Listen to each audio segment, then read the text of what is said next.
Olá! Em 2011, o governo brasileiro criou o programa Ciências Sem Fronteiras, uma proposta de intercâmbio, de enviar estudantes, professores, pesquisadores brasileiros para universidades no exterior e, de volta, eles trazerem um pouco mais desse conhecimento para cá. Agora o programa passa por uma fase de avaliação e nós estamos aqui no estúdio com o professor Geraldo Nunes Sobrinho, que é o coordenador do programa no CNPq. Obrigada, professor, pela sua vinda aqui ao nosso estúdio. Obrigado, Antônio. Um bom dia para você. Obrigada. Começando então, qual é a avaliação que vocês estão fazendo desse programa nesses 4 anos de implementação? Ela é positiva, ela é negativa, há algo que se fazer? Como é que está? Bom, Tânia, inicialmente é o seguinte, eu devo dizer que o programa está sendo avaliado pela Comissão de Ciência, Tecnologia e Comunicação do Senado, o que é uma iniciativa muito boa, que as agências querem desejam que essa avaliação seja feita, uma avaliação profissional. E a nossa avaliação é muito positiva, de ambas as agências. E isso não só pelos números. As pessoas se fixam muito nos números. Mas esse programa tem uma importância que vai além dos números. Os números são importantes, são significativos, tem como uma resposta digamos assim, da atitude das duas agências de executar as metas, mas ele vai muito além dos números. Então, vamos dar um pouquinho dos números. Os números são, de 2011 até agora, 101.500 bolsistas, entre estudantes de graduação e doutores e pós-doutores, e 6 bilhões 360 milhões de reais investidos. Exatamente.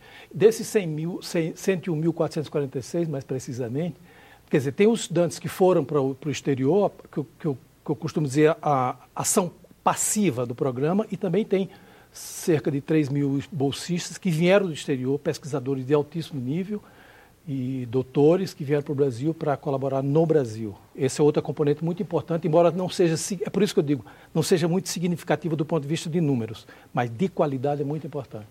Então, na comissão, na reunião que foi feita na Comissão de Ciência e Tecnologia, uma pergunta bastante frequente foi qual é o retorno desse dinheiro investido, desse programa, de fato, na melhoria da qualidade da nossa ciência e da nossa pesquisa? Nós tivemos uma discussão muito interessante na comissão sobre essa questão do impacto do programa, né? Como eu disse na comissão, inclusive respondendo a uma pergunta do senador Maraziz, o impacto do programa a gente não pode ter tem alguns impactos imediatos, que eu vou falar sobre eles, indiretos que eu chamo, os impactos imediatos e indiretos, mas o programa só pode ser avaliado a médio e longo prazo. Nós acreditamos piamente de que esse programa ele cria um círculo virtuoso no processo de desenvolvimento científico e tecnológico nacional, porque nós mandamos milhares de jovens para o exterior e esses jovens vão reciclar. Nós esperamos que eles vão reciclar o sistema no Brasil. Alguns números já apontam que eles já estão começando a ir para o sistema de pós-graduação.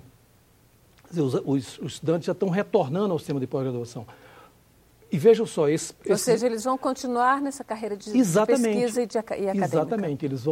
Serão, digamos assim, potenciais e bem preparados candidatos para voltar ao sistema de pós-graduação e pesquisa, né? Tanto no país como no exterior, e certamente, por exemplo, já estarão muito mais aparelhados do ponto de vista de língua, por exemplo. E esse foi um grande problema do programa. E aí, eu falando sobre os efeitos colaterais do programa positivos, a questão da língua. O Brasil, eu acho que esse programa chamou a atenção por uma coisa muito importante. O Brasil é um país monoglota, e não pode ser monoglota. O Brasil tem muito pouca gente que está habilitado em línguas que possa interagir com o mundo. E o programa demonstrou isso claramente. O Brasil não tinha até então, Antônio, nem uma política de línguas.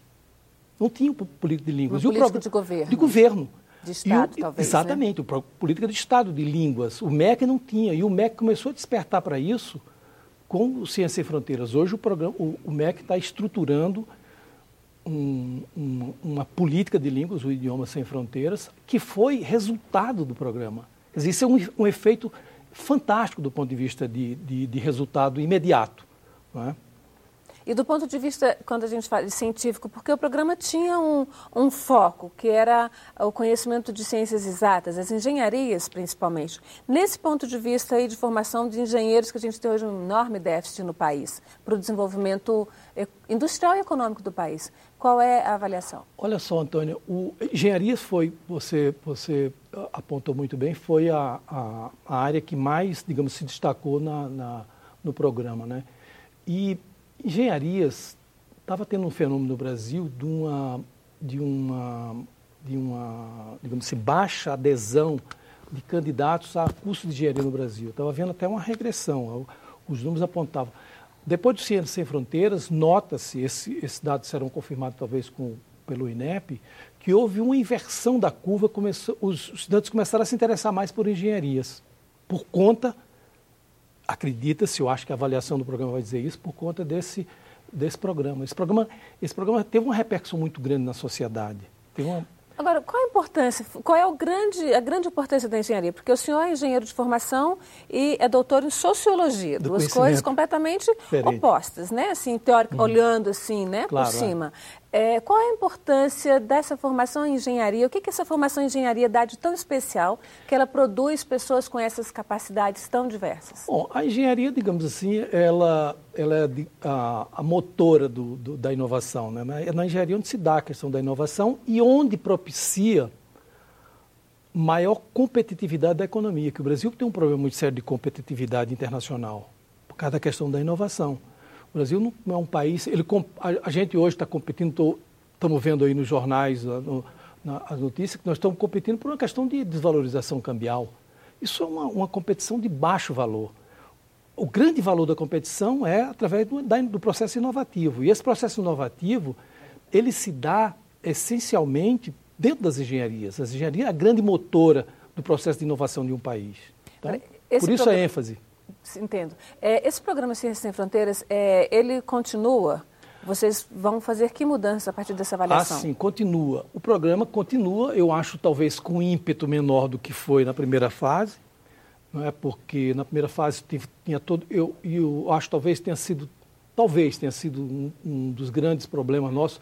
Nós buscamos atingir as metas, as duas agências ficaram empenhadas em atingir a meta, e de forma competente atingiram as metas, né? Lideradas pelos dois ex-presidentes, né? O professor Jorge Guimarães e o professor Glaucio Oliva, lideraram as equipes, as duas agências de forma competente conseguiram. Mas eu acho que a gente se atrelou muito a essas metas. Eu acho que o programa agora passa digamos assim, uma fase digamos assim, de acomodação, do sentido de rever suas práticas, reavaliar seus acordos, no sentido de refiná-lo para que a gente possa fazer melhor, talvez melhor, mais e com menos custos. Quais eram essas metas que foram atingidas? Porque normalmente é bom quando a gente consegue atingir as metas. Pois é, todas as metas foram atingidas. Nós fizemos algumas modificações. O programa fez, isso é importante dizer, que o programa não foi um programa conduzido, digamos assim, do ponto de vista de definições só pelas agências. Tinha um conjunto de governança que participava vários órgãos do governo, Ministério da Fazenda, Ministério do Planejamento. O Itamaraty deu uma ajuda fantástica nesse programa, espetacular a ajuda do Itamaraty. Ministério da Ciência e Tecnologia e IMEC, que tinha um conjunto de governança que decidia sobre isso. O que nós notamos no começo com relação às metas, a gente tinha metas mais ambiciosas com relação à pós-graduação, por exemplo. A nossa meta na graduação era em torno de 60% no começo. Mas tivemos que readaptar essas metas ao longo do processo, porque a gente viu que não houve uma demanda na pós-graduação que a gente esperava. A demanda maior foi na graduação. Foi na graduação. A adesão maior foi na graduação. E aí a gente teve que fazer algumas correções de metas. Como a gente buscava atingir as metas, então aí teve que fazer essa, e terminou em torno de 80% da graduação. Mas certamente agora nós vamos fazer uma redefinição privilegiando a pós-graduação. A pós-graduação? Essa mudança significa reduzir o número de estudantes que vão ser enviados para o exterior? Provavelmente sim. Nós temos, por conta até da situação que nós vivemos atualmente, a gente, mesmo porque é o seguinte, a gente teria que reduzir, porque a gente tem que reavaliar essas parcerias. Certamente a gente tem parcerias excepcionais, muito boas. O Brasil, com esse programa, diversificou muito as suas parcerias. Antes do programa, o Brasil mandava 90% dos seus estudantes para a Alemanha, França, Estados Unidos e Inglaterra. Hoje nós temos mais de 48 países parceiros do Ciência Sem Fronteira. E mais, tem parceiros com alta qualidade e baixo custo. Sim, mas E a gente precisa reavaliar isso para poder mandar mais, com mais qualidade e com menor custo. Com menor custo. Mas esses 4 parceiros que você falou, teoricamente, são mundialmente conhecidos como os que têm as tecnologias de ponta e as melhores universidades. Sem dúvida. Não, mas a gente descobriu que existe vida inteligente além de nos Estados Unidos, na Inglaterra, na França.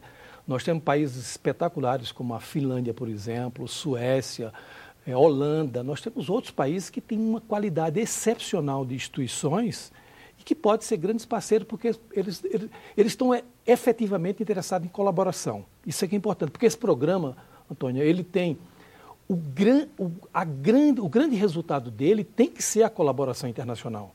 Tem que ser. Quer dizer, não adianta você mandar gente para fora, você trazer, se você não estabelecer relações de colaboração que sejam permanentes. E as relações, elas se estabelecem pelas pessoas que vão ou pelas instituições? As pessoas que vão começam essa relação.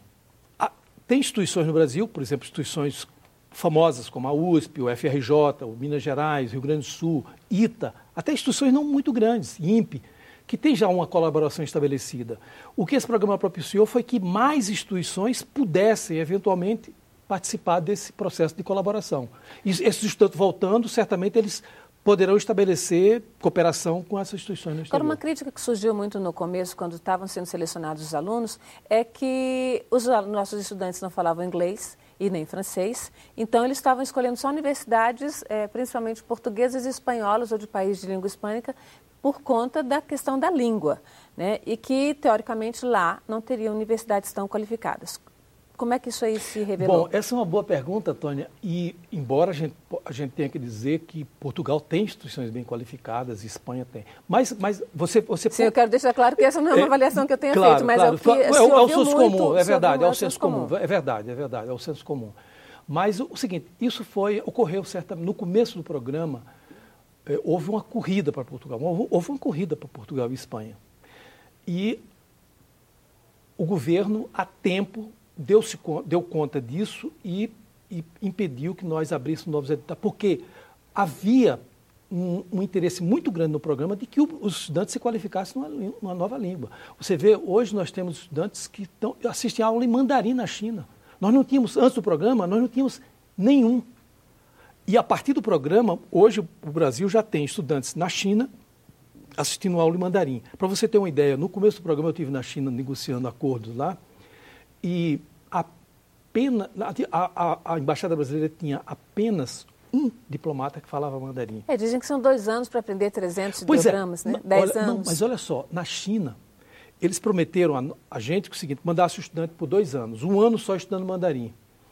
Em 1 ano, 95% dos estudantes estavam habilitados a ter aula em mandarim. Eles cumpriram com isso. Era um regime quase que militar de internato. É um regime chinês, que você aprende ou aprende, mas conseguiram. Então, hoje a gente tem talvez algumas centenas de estudantes brasileiros habilitados a falar, a estudar em mandarim. Isso é uma coisa extraordinária do ponto de vista de uma abertura para línguas. Então, esse é um gargalo que foi descoberto aí com sem esse dúvida país, nenhuma. Essa questão da língua, e aí o seguinte, eu devo me referir a isso, é importante você se referir a isso, porque é o seguinte, esse ponto da questão da língua é que elevou muitos custos do programa, que não estavam, digamos assim, pontuados ou avaliados no início do programa. Nós não tínhamos ideia de quão baixo estava a qualificação dos nossos estudantes para outras línguas. E o governo teve que introduzir um apoio para que os estudantes pudessem estudar línguas. Porque teoricamente o vestibular exige essa qualificação em línguas. Mas a qualificação para efeitos de ter aulas em outra língua é muito baixo ainda. E que tipo de mudanças vocês já percebem que precisam ser feitas nos currículos brasileiros de graduação para que a gente de fato dê um salto em termos de conhecimento, de produção de conhecimento? Essa é uma pergunta interessante. A maior quando nós frequentemente, quer dizer, agora menos, mas no meio do programa, nós frequentemente encontrava os alunos, fazia avaliações, etc. A coisa que os alunos mais reclamavam era do número de horas excessiva de aulas no Brasil, aulas presenciais. Eles reclamavam muito, dizia que lá as aulas, tinha poucas aulas presenciais, sentado de frente para o professor, tinha mais orientações para estudos em laboratórios, em bibliotecas e pesquisa na internet. Isso foi uma coisa que isso digamos, pode ser um retorno que eles vão dar dentro das universidades. O número é pequeno, pra você ter uma ideia, só temos 1,1% de todos os estudantes da graduação que foram para o Ciência Sem Fronteira, muito pequeno. Mas eu espero que esse número pequeno possa chamar a atenção para essa história dos currículos e da questão das aulas, de como a metodologia de ensino ainda nas aulas das universidades. Vai na contramão do senso comum, porque o que se diz é, mas não tem aula nessa universidade, se você não tem uma quantidade muito grande de hora-cadeira. Pois é, os estudantes estão mal acostumados, eles descobriram que existe outra forma de aprender que não seja só sentado de frente para o professor. E os professores brasileiros estão aptos a fazer esse tipo de orientação? Bom, eu diria o seguinte, ainda há muito conservadorismo dentro da universidade. Eu fui da universidade, eu sei, há muito conservadorismo. Eu diria que existe o mundo está exigindo isso. As universidades, as instituições brasileiras vão ter que aderir a esse processo, porque é impossível conter esse processo, né, de ficar continuamente sentado com o aluno dentro de sala de aula. Isso é uma coisa... Além dessa questão dessa descoberta de que somos monoglotas e de que precisamos, de fato, incentivar essa questão da língua, quais são as outras descobertas dessa questão da hora de sala de aula? Os outros retornos importantes desse programa? Outros retornos importantes são o seguinte, por exemplo, que eu me referi no início da nossa conversa, eu me referi à questão dos pesquisadores que nós trouxemos do exterior. Eu estive vendo recentemente e apresentei lá na Comissão de Ciência e Tecnologia do Senado. Nós estivemos analisando alguns dados de colaboração internacional, de pesquisadores brasileiros colaborando internacionalmente, porque o Brasil está abaixo de Chile, Colômbia, em termos de colaboração internacional de papers, de publicações, o Brasil está abaixo de Chile, Colômbia, México e África do Sul. No gráfico que eu tive acesso, em 2012 começou a haver uma reversão da curva. Não que o Brasil passou esses países, mas o Brasil começou a colaborar mais. Então, isso é um resultado, eu sugeri à Comissão do Senado pôr os olhos em cima disso, porque se isso for uma resposta a partir de Ciência Sem Fronteira, é um resultado espetacular. E como é que está esse acompanhamento dos estudantes que foram e que voltaram aqui? A gente teve problemas no começo, algumas universidades não queriam validar os créditos feitos lá, estava uma dificuldade. Como é que está esse retorno? Bom, essa questão de validação dos créditos é um tema importante e eu acho que talvez tenha sido uma das falhas do programa não ter tido uma colaboração maior com nossos parceiros nacionais, ou seja, as instituições nacionais, universidades, institutos, etc., para que a gente ajustasse melhor o que esse estudante iria fazer no exterior. Mas por conta da velocidade do programa, por conta dessa questão que eu insisto de cumprir as metas, isso não foi dado muita atenção.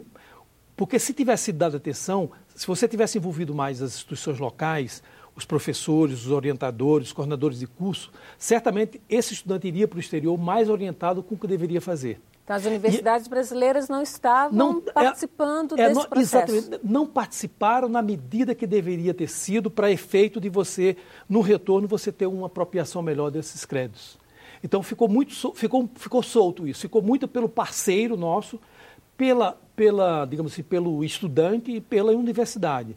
Então, é possível que, embora os números que nós temos no CNPq, por exemplo, mais de 50% dos estudantes, os relatórios preliminares que nós temos mostram que mais de 50% dos estudantes obtiveram a validação dos créditos. Uma crítica que se ouviu muito também é que os alunos estavam indo fazer turismo no exterior. O governo estava pagando para fazerem turismo no exterior porque tinha pouco horário de sala de aula, tinha pouca presença obrigatória nas universidades. Como é que fica essa questão aí? Essa questão é interessante. Eu costumo dizer o seguinte, tem dois extremos. Eu já vi depoimento nesse sentido, o fulano está fazendo turismo, gente está fazendo turismo. E tem outro seguinte, nós temos um bolsista que vai para o espaço, não sei o que. Tem os dois, tem casos de sucesso. Literalmente. Literalmente. Casos de sucesso extremo, estudantes que desenvolveram produtos, que trabalharam na Boeing, na NASA, etc. E tem estudantes que viajaram. Aí repetindo aquela máxima latina, né, no meio a virtude, eu prefiro convergir para o meio. Eu acho que vai ter isso, mas eu tenho a impressão que no meio é onde vai estar a resposta positiva com relação a isso. Certamente aconteceram estudantes que foram viajar e que aqueles que foram detectados nós mandamos voltar.